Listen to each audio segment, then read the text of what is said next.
Hello and welcome to Scorekeeping. Today we are going to cover Game of Thrones. HBO's massively popular fantasy show, Game of Thrones, is always evoking the medieval. From the armor and weapons to the dialogue and dragons, the whole thing is like a Ren fair. But like, with a budget. The biggest budget ever. But shows like these use more than just props and costumes to shape their complete universes, and the world of Game of Thrones is sold by the music as much as by anything else. The Game of Thrones theme is powerful, exciting music, and it seems to fit perfectly with everything we see in Westeros. But why is that? Music from a similar time on Earth, the medieval period, sounded a lot like this, and very different from what we hear today. Modern films, games, and TV mostly use music based on a system called tonality. In tonal music, there's a repeating scale with 7 notes.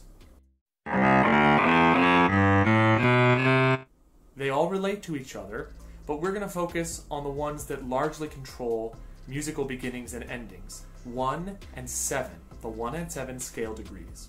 We start most songs with the chord built on the first note of the scale, go through any number of other chords, then the 5 chord, and that leads back to 1. That sounds like this.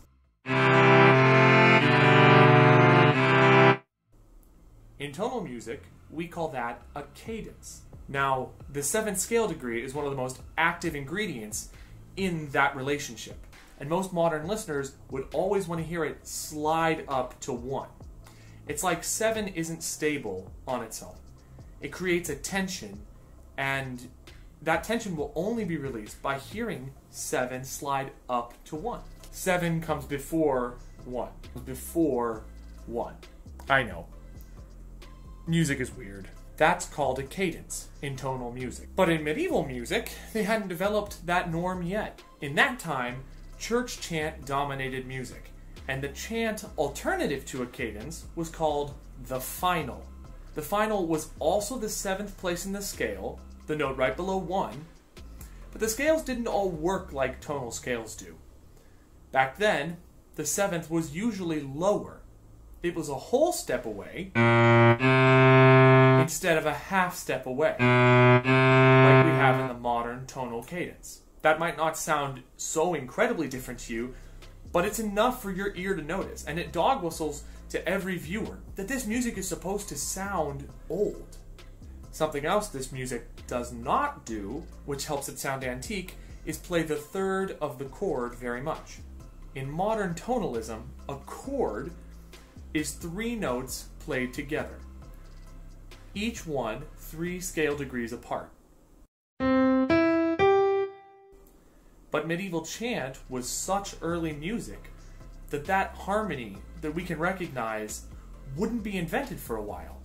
Then, chant was sung 1 pitch at a time in unison. Harmony even kind of became a political issue.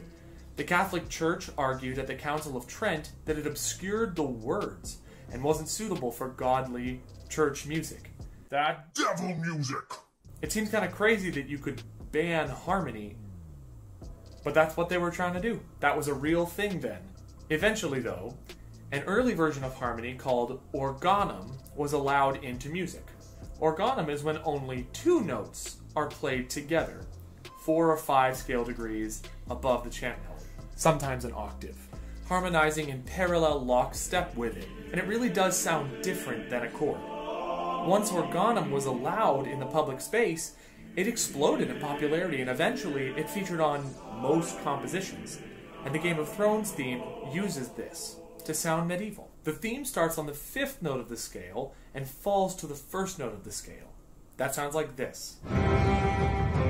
That outlines the 1 chord without its 3rd, just like organum. But in the 2nd phrase, the whole thing moves down a whole step. And now, the falling 5th goes from the 4th to the 7th scale degree. Now that's a whole step below 1, just like that medieval final. So it's kind of a combination trick. He's like layering ye olde music ideas to tell us that this music is supposed to sound old. The last thing about the Game of Thrones theme to notice are the instruments and timbres they use. The show's composer, Ramin Djawadi, said that the creators wanted a darker sound, quote unquote.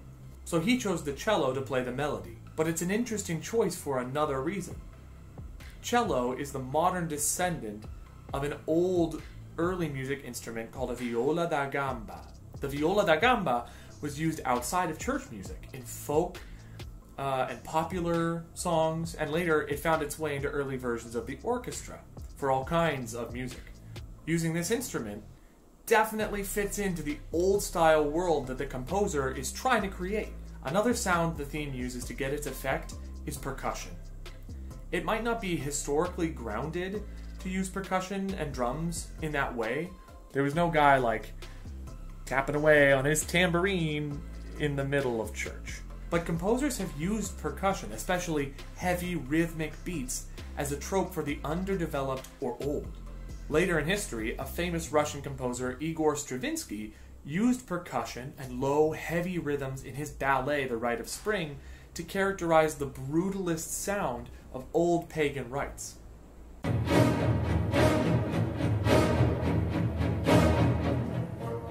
Similarly, Djawadi adds heavy percussion to the already sparing melody and harmony, which adds to the overall old-school landscape of the music. The instruments, old-style modal scales, emphasis on fifths and percussion, do kind of succeed at making this music sound similar to medieval and Renaissance music. And it puts you in the right frame of mind for all that classic Game of Thrones intrigue and carnage before they even show you one character or sigil. Thank you for watching. You made it all the way to the end, so hopefully you liked the video. If you did, please like the video, and if you didn't, go ahead and dislike it. Hit the subscribe button so you never miss anything we post. Thank you, and have an awesome and operatic day.